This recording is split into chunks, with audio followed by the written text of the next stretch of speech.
Hello, and welcome to episode 14 of the Brand Burger podcast. I'm your host, Braden Matson. Today I'm pumped because it's actually the first episode that isn't just my boring voice. I've actually got a guest and an incredible one, so super grateful actually that he agreed to do this, but got John James, founder, consultant, speaker, who's in Making a Marketer 2, a documentary that just came out. I watched that on the big TV over the weekend. Awesome documentary, so absolute expert from a brand perspective, huge knowledge in the history of marketing, and so I don't want to just put words in his mouth, but I'll let him intro himself. But yeah, super stoked you're here. Thanks for coming on. Yeah, my pleasure, man. Thanks for watching the documentary. That was something that was filmed like a couple of months ago, and I was invited to talk, and some bits made it in, some bits didn't, but it seems to be going really well. Yeah, no, I loved it. Production value was really high too, especially like just a pretty small team, but yeah, it was awesome to see like Byron Sharp and Ritson in there too, so yeah, it's good stuff. All right, so I think there's so much, like you ask 100 brand marketers what brand marketing is, what even is brand, and you're going to get so many different answers, all the way from like it's the fluffy pretty picture department that you don't measure, or if you do it, you need to measure it with a specific metric, or not even, like there's just so many opinions. And so I thought it would be a helpful place to start in these conversations by actually just defining some terms, because it's such a broad gamut. So in terms of like, we have brand perception, brand marketing, and then brand advertising. Like, where would you kind of slot in these different terms in the lexicon? Like, what do they mean? So I think, if we go back to the Germanic roots of the term itself, it was from branding cattle, right? You put a mark onto cattle so you know who's who. And I think there's truth to that in terms of what it actually is as well. You can't talk about brand if you don't talk about memories. And really what branding is all about is to sear memories into someone's brain, so that they'll be recalled at a later date, hopefully in a commercial situation during a purchase, to affect the purchase in some sort of way. Whether you're recommending someone else buy something, or you're buying it yourself, or you're down the aisle and you see something familiar and you buy it, like that's the purpose of branding, the process. So a brand for me is that memory that has commercial value. So I say in 3 words, it's memory real estate. And that's probably is the simplest way I could describe that. So for a business context, obviously, we are in a battle for share of people's minds. So it is about getting your brand and the category that you're in into people's minds, so that when they're in market, they'll hopefully choose you as opposed to somebody else. That's the commercial value of brand as well. So that's, in the simplest form, that's what it is. Now, where the confusion comes from is this process that a lot of marketers and brand people concern themselves with, which is what I'd call branding, right? And that is the process of the visual distinctiveness of your assets, right, which a lot of people get obsessed over. It's the name. Sorry, I just got to let a dog out. Can you just give me Oh, no worries. So, like, branding is what a lot of marketers obsess over, which is the process of trying to get a brand in people's minds, right? Or to get memories in people's minds. Now, how do you do that? Lots of different ways, You could ring somebody up, like a sales team could ring them up, and that is a branding moment, Like, the person identifies, I'm from XYZ company, my name's John, can I talk to you, whatever. They'll have a memory. If they buy your product, even if they didn't know who you were, on the shelves, whatever, the one that they wanted is out of stock, they buy you for whatever reason, they consume your product, that's a pretty heavy memory searing moment, right? Like, it's pretty hard to forget buying something. There's friction in that, you're expending money, you're using it. That's a very deep memory burning kind of experience. Now, what I think where a lot of confusion comes from is that I think people from the advertising side of the profession, or the communication side of marketing function, they believe that is the most powerful way to get these memories in people's minds. I would say it's the least powerful, but it has the highest sort of reach potential, right? If you have enough money, you can reach a lot of people, but a lot of that memory searing moment is very fleeting. So if I'm scrolling down my Facebook feed, I might reach 1 million people on Facebook. They're just going to skip to the next thing. So I think what gets lost is that end point, or the outcome of the branding process that people don't talk enough about. And that's where the measurement sort of hygiene comes in as well. Okay. Yeah, I think the definitions you laid out there as it relates to memories are I think that is the best way to put it and help frame like the human experience of a brand, because ultimately, yeah, the memories and perception is at the root of it. Yeah. So in terms of like, I mean, we can get into effectiveness, right? So when we're thinking about all of the different ways, and we're going to talk about different stages of company, because, you know, big brand versus small brand, as you've kind of noted here, and like where you're at ARR wise, that's really important. But to just kind of kick that off, like effectiveness and getting into, we can call it the consideration set, or basically just like implanting those memories. How would you rate different tactical execution or communications efforts, or box those based on their effectiveness in this regard? Yeah, so I mean, this is where there's this narrative within the comms industry that advertising and marketing communications is the most effective way to get those memories in. I would say the most effective way, like, and Byron Sharp's and Aaron Bagbass's research shows accordingly, and he says as much in his books, that really brand is a byproduct of saturation within the market, or penetration within any market, right? So therefore, the size of your brand is really reflective of the number of customers you have relative to other direct competitors inside your market. Therefore, brand is really a byproduct of sales, yeah, or net sales above and beyond your competitors. Yeah. So if that's true, then it's about getting sales, more sales than somebody else, yeah, at any one point in time within your market. So how do you do that? You can do that in lots of ways. You can do that through distribution. You could drop your pants and do a discount, right? You could do product sampling. Yeah, I could literally mail, if I had a small enough, cheap product, I could mail a sample to 1 million people for, I don't know, $1 a piece. So let's just call it, I don't know, like a $1 million sort of campaign. And people are going to get my sample. They're going to maybe eat it, or if it's consumable, whatever.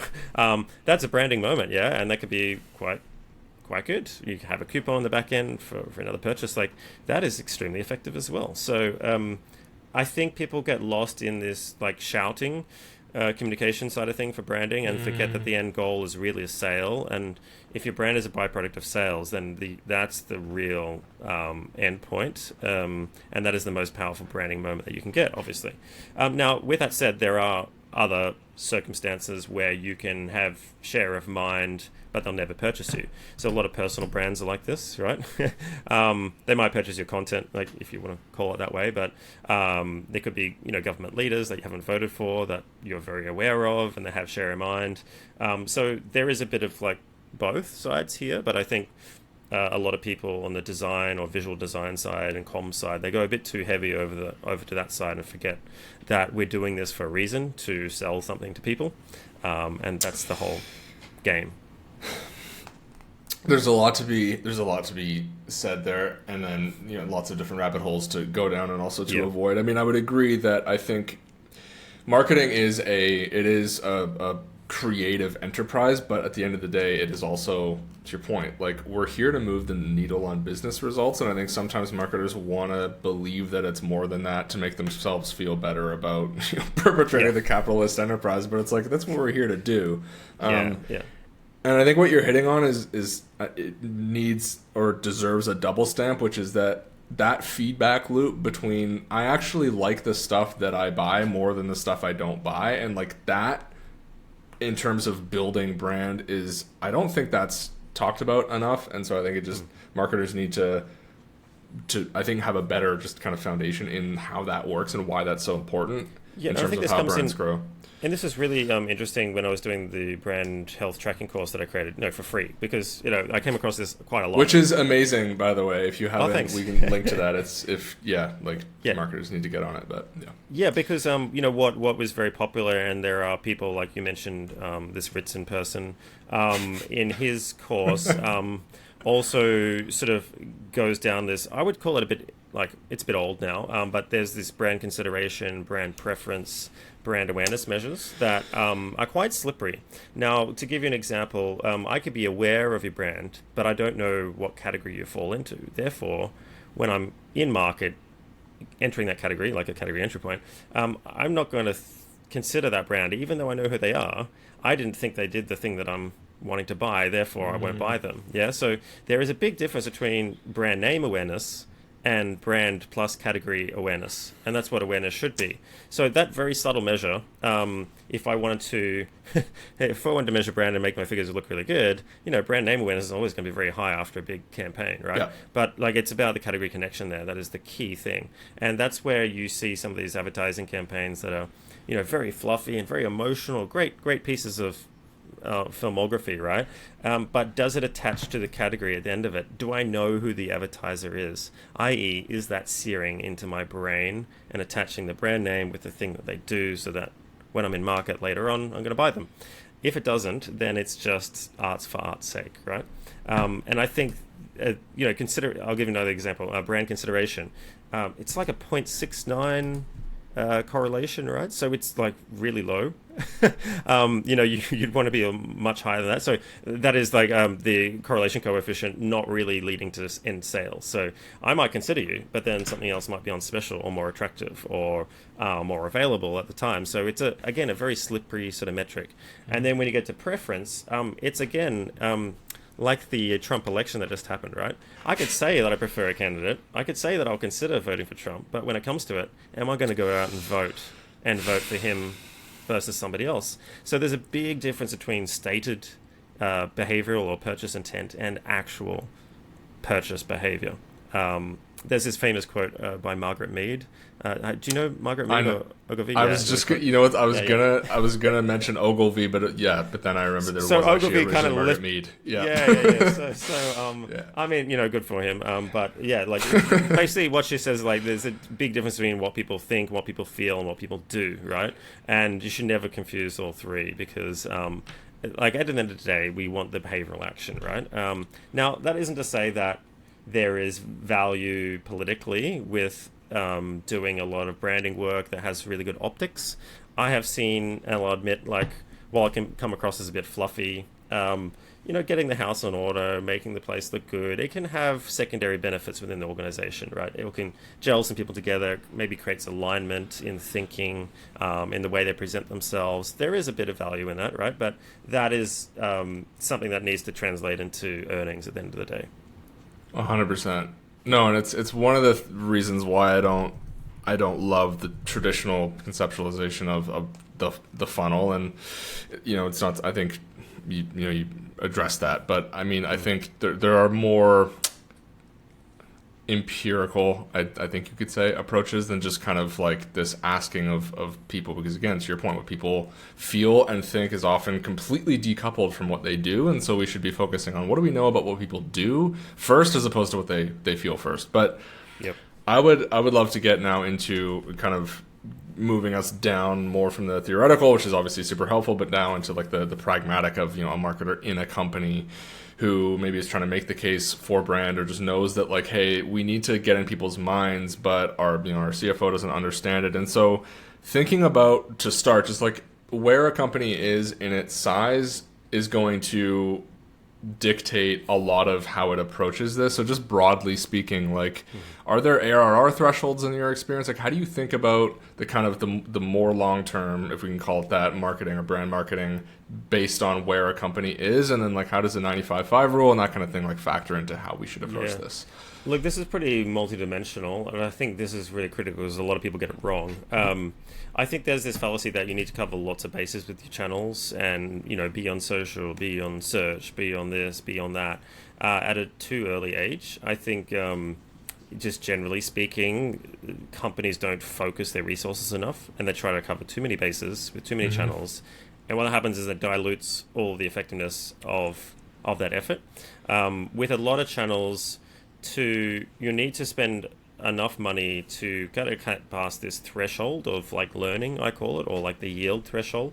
A lot of people like don't spend enough to like create a good process around that to get good value out of it. They kind of get the budget and they put a bit into here, bit into here, bit into here, bit into here, and it's not enough to really get really good feedback loop happening, or what we call a growth loop, right? So I'll give you an example.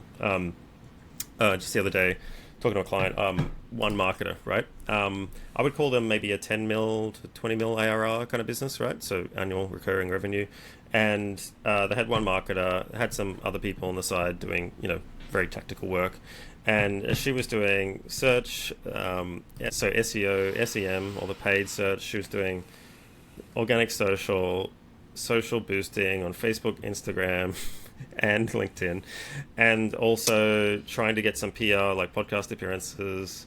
What was the other thing? Oh, doing the content, doing the website management, like everything. It was like one person. Like there's just too much.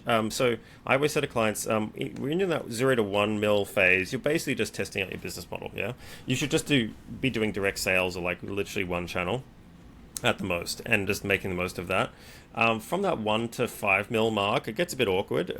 That's generally when they're sort of wanting to hire their first marketer. So the firm may be reliant on the original founder or the owner doing a lot of the sort of sales or marketing efforts. I'm talking broadly here, B2B or B2C.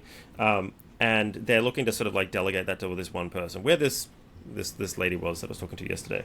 And that's where that person needs to be really careful about focus. And again, like do one channel, do it well. From about 5 to 20, again, you may be getting a team of like a head of sales, head of marketing, and then maybe an agency to sort of support you. And again, it should just be focused on sales. Like you should, clean up your house a bit, but like you shouldn't be doing any sort of brand advertising, that's for sure. Your brand marketing should really be coming from like the owner of the company, the story of the company. It should be coming from like events and things like that you might be doing. So like more higher friction things where the memory is inserted and reinforced. And then I think, from the 20 to 50 mil is, you can make that again with one channel. So I was talking to Mike Taylor about this, and he's from the UK, but he did a study where he looked at direct competitors, in this case software, right, which tend to be pretty tech savvy, and they all made it with like different channels. So Monday.com just like use YouTube ads and just I don't know if you've ever been on YouTube, but like they just own that channel, right? Salesforce didn't do that. They had a big, and HubSpot. HubSpot did a very much so like an agency network based sort of resale model. So they're very big on distribution and like direct sales. That was their model, and they did that sort of inbound sort of category creation thing. So like you'll have software companies that somewhat compete with one another that are using very different tactics. And again, until you're like 50 mil ARR, you can sort of get along with one focus channel and kind of ignore the rest. And then I think after 50 mil, and I kind of agree with Peter Thiel here, he says, you probably shouldn't be investing in brand until you get to that size. I think that's kind of right and wrong. I think you are investing in brand because in the early stages, it is you as the company owner or the story behind it, right? So you kind of are doing something there. But he means like don't invest in brand advertising until you get to that size. And I think that's true. So I think, I think people get confused with this, like this funnel, this top funnel versus low funnel thing. And for me, it's like, that's a model, cool. But people are either in market or they're out of market, right? It's that simple. I think you should segment that way. And if you can use channels to get those in-market people, as many as you can, I think people don't exhaust that soon enough, and they start to do this top of funnel stuff that really doesn't move the needle. But yeah, good brand tracking will tell you if that's working or not. I think, I want to drill in on that a little bit because this is where terms really start mattering. Because if so, case, even, $20 million company, let's just say B2B, and if we factor in the fact that, like most of their market, LinkedIn has beaten us all to death with the 95/5 rule. Like we all get it. But like, so are you saying, like, because in my head, when I would think about brand marketing in this case, I mean, I'm not talking Super Bowl ads. It's really just about like we need to do stuff to optimize essentially for mental availability based on the proportion of your market. So, are you saying that like you should focus more so on the short term stuff and not do any of the mental availability stuff, or are we thinking about brand marketing in like a different lens in a case like that? Yeah, I think people confuse brand marketing just in general with brand advertising to start with, right? Yeah. They're not the same thing. Brand marketing is So at default, anyone from the advertising industry will automatically confuse the two terms. So for me, ignore brand advertising. I think brand marketing is multidimensional. For example, this is how simple it is. If I'm in a sales team and I call someone and they're like, no, we've already got that covered, thank you, and the salesperson goes, hey, cool, but can I at least schedule in a call in 6 months' time and see if you're still happy? And they go, yeah, cool. He puts that into his calendar, or he or she, and then calls them back 6 months later, right? For me, that is kind of brand marketing in a way, right? You've got a memory, you reach back out when they're in market, and you try and close the deal again, yeah? And I think you could do that with many other types of channels as well, yeah? Like an event. People come to your event, you have a prospect, you have a current customer, you're there, you have a speaker or whatever, you have an audience. Most people are not going to be in market. Oh, I've already got that covered. You know what I mean? But hey, that's a really cool event. Thanks for inviting me. They talk to some people, they network. You then reach out to them via another means, for it's direct sales or something down the track, or they see an ad or whatever on their LinkedIn feed, for example, or you DM them, whatever, it doesn't really matter. And they go, oh yeah, I remember coming to that event. Oh, that's you guys. Oh, awesome. And that is going to be a so much easier conversation to close and sale to close than it would be if you didn't do that event, right? But at the time, your CFO is going, oh, that event cost us 30 grand. Was it worth it? What's the ROI of it within a week? You're like, well, it's not really the value of that. You need to amortize that value over a longer time period, right? And I think that's where this strategy thing comes in. Like, you should be using these things in cohesion with one another. So there's a coherence to your channel strategy. So we're doing this because then this will happen, and this will then feed into that, and this will support that in that way. And then, you can kind of map it out. And I think a lot of teams just go, oh, let's put some money into this, put some money into that, put some money into that. And they're almost managed by different people, and there's no coherence behind them. So for me, I think that's brand marketing, where we're marketing to people who are out of market, and we're doing things for a longer term vision that will have a non-linear growth curve, or non-linear effect, compounding effect. And if you talk to finance people, they'll understand what that means. And but that obviously comes with budget constraints. So because again, who knows, they might need to increase sales next quarter. I wouldn't recommend something that takes 3 years to to see value in that case. You know what I mean? So I think this needs to be like this trade-offs, and people need to take a holistic view of how all this stuff works. 100%. No, I fully agree, and I think that's where we kind of then get into, I hesitate to say making the case. I mean, that's kind of like the terminology that's used, but I mean, almost like it's essentially buy-in and measurability. And so it also ties into something I wanted to ask you about as well, which is ROI. And I think it's unavoidable at this point because it's part of the conversation. I'll set up the question a little bit. And so to start, I mean, I'm basically of the take that it goes without saying that marketing should be held accountable to drive more value than it costs to produce like any other function in a business, right? At least in the long term, unless you're Uber, right? But that's what we're all here to do. I don't think anyone is saying otherwise. It's just I do see a difference between the efficiency metric of ROI and a positive return that comes in the form, for example, of pricing power or the business valuation. Those things are not, you can't measure those things with ROI. And so it seemed to me that there's just a difference between the real world effect of marketing's value and then ROI, which is a metric that only captures some of that. Would you agree with that, or do you think that's a wrong take? Yeah, look, I get why people use this term ROI, because if you're not in finance, it would sort of make sense, right? And what people mean is some sort of return on some sort of payment that you're making. Exactly. Right? But you probably shouldn't use that term with finance people. The term we're looking for is financial payback. Yeah. So we're making an investment to then get a payback at a later date. The form of that payback can vary. Return on investment is to do with machinery, right? And the problem with ROI is that the easiest way to increase it is to cut costs, or your denominator, right? So for that reason, you're just setting yourself up to get your budget cut, right? So I would use financial payback, and that's a bit more of a, look it up if you want a definition, but it's a bit more of a sophisticated way to say, hey, we're going to spend this money here. And like I said before, coherence within your strategy. This will help that. This will, this publicity appearance will appease our investors, right? Again, a very critical stakeholder that doesn't get talked enough about. A lot of startups invest heavily in PR to give the impression that their valuation is higher than it may otherwise be, right? Or to position them in a category that is a bit less competitive, for example. This happens in startups a lot. So they could be revenue negative, but their valuation is very high. You're like, how can that be the case? You know what I mean? It's because there's a perception that marketing has created and PR that the company is worth more than it is. So for me, that is valuable. What's the payback of that? The payback is huge if you're doing a funding round, Exactly. right? Yeah. So that's a really good conversation to have, and that is a form of marketing communications. PR people wouldn't like to hear that, but it's true.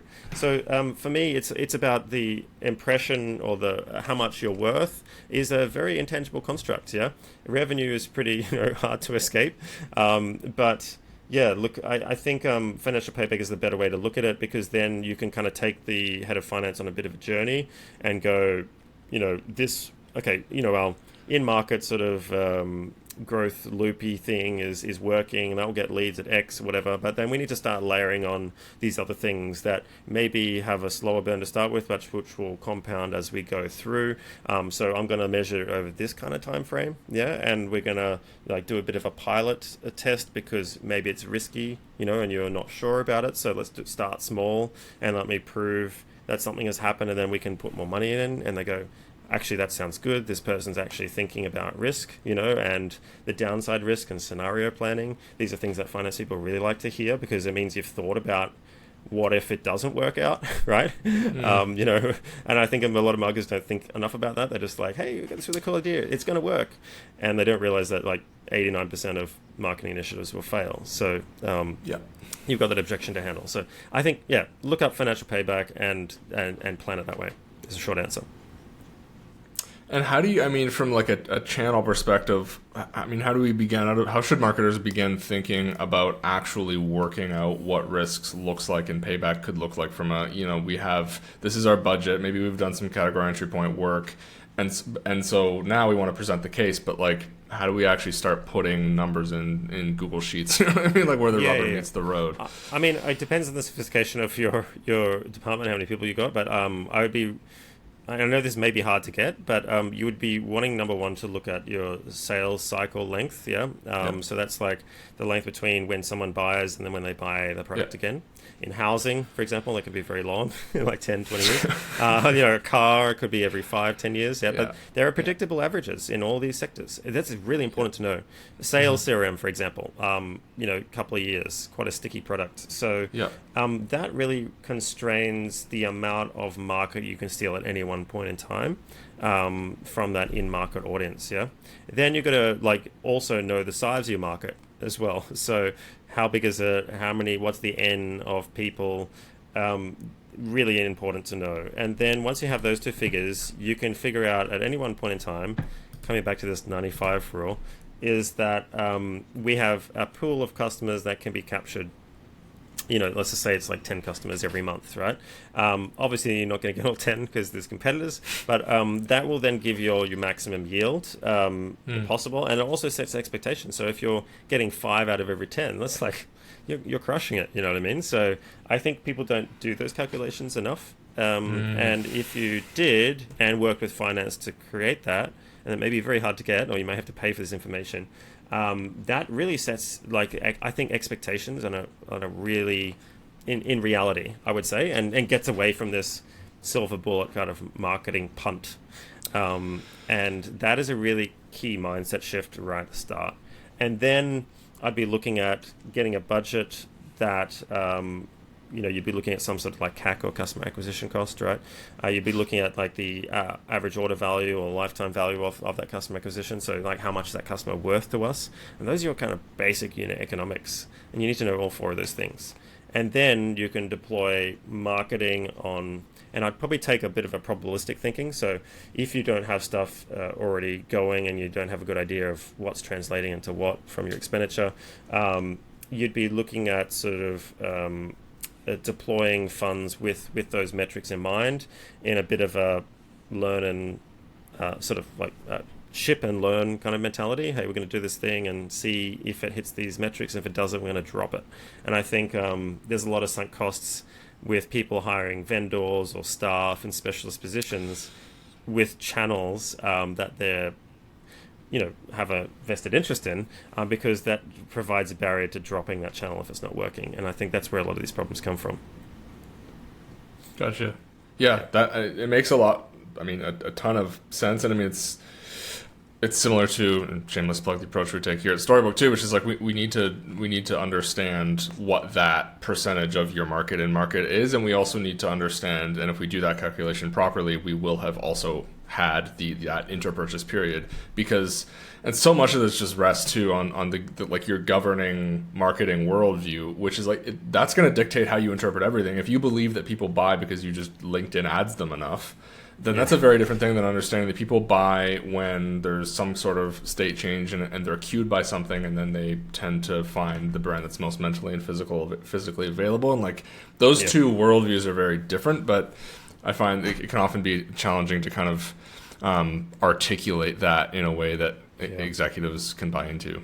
And I think, that, like you said, I don't know, I think you do it on your website. You said you do a lot of the CEP sort of research.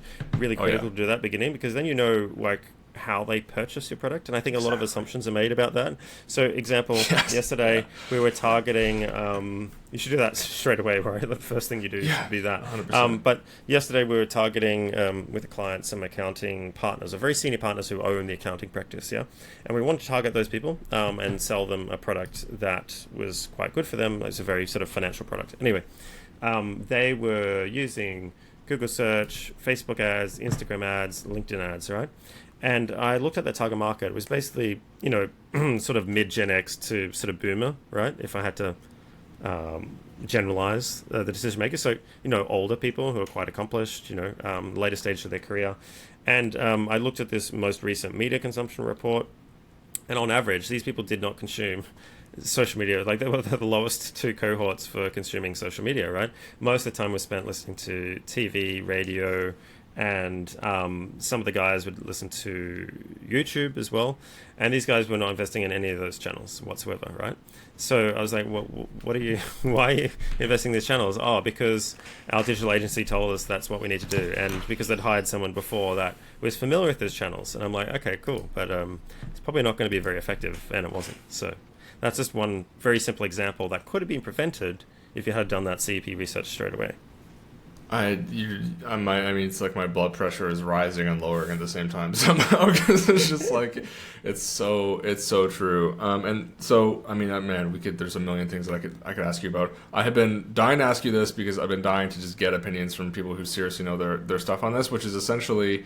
And again, I'll set it up like I did before. But so the argument against positioning and differentiation from Sharp and EBI, which I love almost all of what they do. The argument, just for people who are listening who may not know, it's a valid logical argument, which is basically if differentiation was a real thing, you would not see homogeneity in almost all categories. Now, that argument is it's a perfectly sound argument. The thing that bothers me about it is that when we say homogeneity, in a lot of cases, except for like a couple in How Brands Grow that are cited, we're talking about demographic homogeneity, not necessarily psychographic homogeneity. For example, like I buy Gymshark for different reasons than I'm never going to wear Lululemon. Like, so I guess what's your take on that perspective and argument? Like, how much water do you think that holds? Okay, getting a couple of areas here. I'd have to note that EBI and Byron, the book is called How Brands Grow, right? It's not called How Businesses Flourish or How Products Grow or How Profit Grows. It's called How Brands Grow, yeah? And I think a lot of people don't understand, like these are laws, law-like principles, that come from a lot of research, and they're quite valid, and they sort of like shows you the kind of, not laws of nature, but like the macro forces that are acting for or against you depending on what size of brand you are. And it is extremely valid. Now, when you're smaller, though, and a bit of a challenger brand, and when you're in the two ends of that binomial distribution, there is a lot of differences that can happen there, a lot of deviation that I think a lot of people don't appreciate, especially at that very young initial level, the smaller brand size, which is where most of us work. like I said in the documentary, 98% of all our businesses are under 10 staff and to $1 to $2 million revenue a year. So that is the majority of marketing expenditure and experience. So I think it's very dangerous to take these big brand playbooks and use them for small brands. Now, in terms of positioning, really critical when you're younger and a smaller brand. You need to stand out. How do you stand out? By being extremely different to everybody else or visually distinctive. You need to go to the nth degree. Therefore, I think while positioning when you get bigger becomes less relevant because you start attracting customers that don't actually care much about you, and like you end up sort of regressing to the mean of the market, right? And that's valid, and that's what Byron Sharp's kind of talking about. Doesn't mean to say positioning is not valid activity to invest in, especially when you're a smaller business. And this is really apparent when you come across, like if you're doing B2B software or something, we're choosing between these three sort of or four people in an RFP for, this software package. Why would we go with you? They don't even understand how your product works probably. They're going to go with the one that stands out is going to be the one that's going to be considered at the very least, right? If you have a very bland kind of positioning and you're just another one of these providers, it's probably less valuable. So I think what gets lost is, in general, as you get bigger, these things tend to be less valuable to the organization, like positioning, I would argue, because you just have customers that everybody else has, and then you have a lot of buyers that don't even really care much or know much about you, right? So from that perspective, he's right. From the early perspective, he's probably less right. Okay.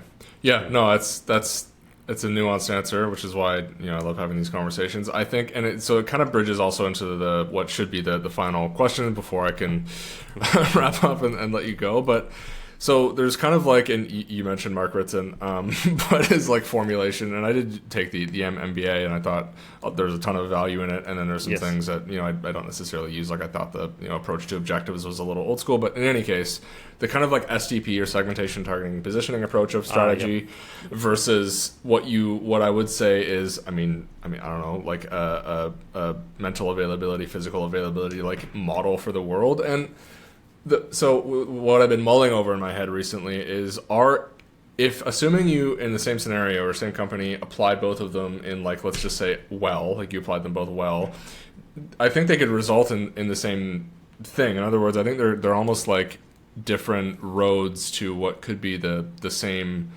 outcome, in that, like, instead of a segment you could have literally one category entry point, and instead of positioning you could just make sure that your credibility is high there. Like, would you agree with that, or do you think they're like fundamentally different approaches? Yeah, I definitely agree. No, I think what's gets lost here is like Byron gets very misinterpreted at the best of times, right? He's not saying segmentation, targeting, positioning isn't valid. What he's saying is that if you are segmenting a market based on some assumption, right, like your personal, we think we should segment based on this criteria, right? And that isn't validated by the market. It's just off the top of your head, or what your agency said, or what your marketer said. And then you target people, using that segmentation, right? And then you position to those people. That's all based on a string of assumptions, yeah? And what he's saying is that, you could do that, but like make sure that actually determines whether someone chooses you over somebody else, right? Otherwise, it's all for naught, right? And I think a lot of people have this very airy-fairy sort of assumptions, like, hey, we want to target Betsies between the ages of 10 and 20 who are, leading, blah, blah, blah. Like, that approach is, like, so old school and wrong. And these personas that come off the back end of that, they're all based on assumptions, cool, you can sell some document if you're a marketing provider to a client who doesn't know better. But I think that's not how people buy. And if you understand those category entry points, my recommendation for a young brand would be to understand what one of those are, figure out which one you can really own, and go all in on that, and then build out to the next one, to the next one, to the next one. Now, category entry points, just so you know, is behavioral segmentation. That's right? That's exactly So you are segmenting. It's either a LinkedIn post I was going to write, or one that I have. Absolutely, 100%. And then you're positioning at that segment, and then you're targeting that segment. So you're doing STP. So exactly. For me, it's like it's a different way of looking at it. It's like, are we making assumptions based on some fluffy marketer, or are we looking at the market and how it operates and working back from there? Two very different approaches. One's like top down, one's bottom up. Yeah, 100%. It literally just popped in my head, so this will be the final question. But from a targeting perspective, really curious to hear your take on this. You must target as you're young. When you're young, you have a constrained budget. I think a lot of people go, hey, we must target everyone in our category. That's nice if you have an unlimited budget. No one does. So it's unrealistic. And I think targeting is a really good position, because it forces you to focus, and it forces you to be mindful of the constraints, resource constraints, right? And I think a lot of teams don't do this enough. Like I said before, pick one channel, do it well. I think targeting when it comes to media buying, it's generally a media buying sort of consideration, really critical. Focus as much as possible, and I think this target broad, go wide or whatever, really good sales pitch if you're selling media and making commission off the gross sales. Not great if you're working internally in an organization. So you must target. How much do you think is too much? How can you suss that out? I think the problem is if you go too focused on these in-market customers, right? And I see a lot of this with SaaS and whatever, like they've got their the demand sort of funnel set up, they get stuck in this holding pattern or the performance plateau. I think Tom Rich wrote a good article about that if you want to check it out. He's from the UK. He was also in that thing. Really good guy from Jellyfish. Read that thing, and that is like where I think this whole crux of this conversation comes from. Why people are entertaining this notion of brand is because they're saturating the yields from those in-market customers using those channels, and they need to break out of that cycle. And to do that, you need to go a bit wider and take a longer-term measurement perspective of some of the returns of these marketing initiatives. And that's where I think people are starting to get out of this awkward digital marketing only kind of in-market customer targeting phase and moving up to we need something else. We need to layer another type of thing on here. What is that? And they're talking about brand and brand marketing. So hopefully this conversation, they'll have a better idea exactly what it is and what it isn't. Because I think a lot of people are going, hey, it's TV ads or it's radio or it's a billboard. I'm like, no, it's something else. So yeah, I love it. Well, with that, we're almost at time, but I've loved this conversation. I really appreciate it. Why don't we close out by telling people where they can get at you and learn more about you? Sure. So I mostly do consulting and advisory these days, but I do get my hands dirty. So I actually use the tools that ship advertising. If you want me to, I could talk at depth about that. So, but probably best to follow me on LinkedIn. I've got a private newsletter. Also, a LinkedIn newsletter, but a private version on Substack called Hybridcy with a y.substack.com. I think you might be subscribed there, and where I write in a bit more depth. And but yeah, just hit me up on LinkedIn, JWHN space James, and you'll find me there. So amazing. Well, John James, thank you for being on. Hopefully, maybe we do this again sometime. But yeah, much appreciated. Sounds good. Anytime. Thank you.